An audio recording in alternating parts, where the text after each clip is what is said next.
Hey everyone, it's February 23rd. Snow's falling outside.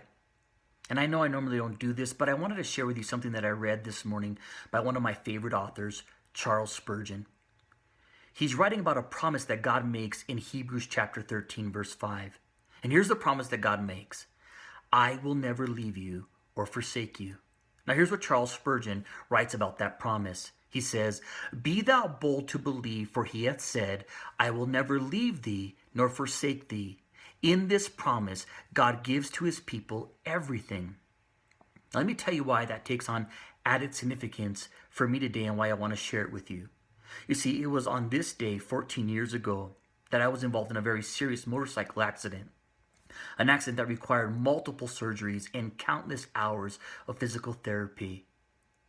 It was during this time that I very much felt that God had forsaken me, that he had left me, that he in fact stopped loving me because he allowed this to happen to me. But nothing could be further from the truth.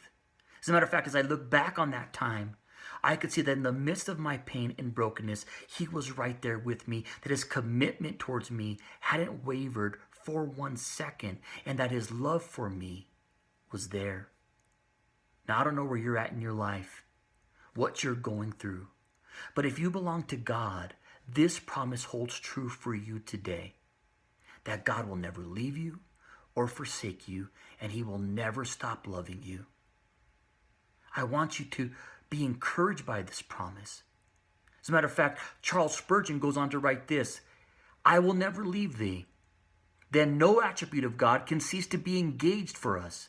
Is he mighty? He will show himself strong on the behalf of them that trust him. Is he love? Then with loving kindness will he have mercy upon us. Whatever attributes may compose the character of deity, every one of them to its fullest extent shall be engaged on our side. To put everything in one, there is nothing you can want. There is nothing you can ask for. There is nothing you can need in time or in eternity. There is nothing living, nothing dying.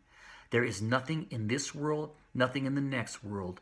There is nothing now, nothing at the resurrection morning, nothing in heaven which is not contained in this text. I will never leave thee nor forsake thee. This promise holds true for me today, and I need to be reminded of it often, and it holds true for you. Be encouraged by this promise. Stand on this promise. Trust this promise. God bless you.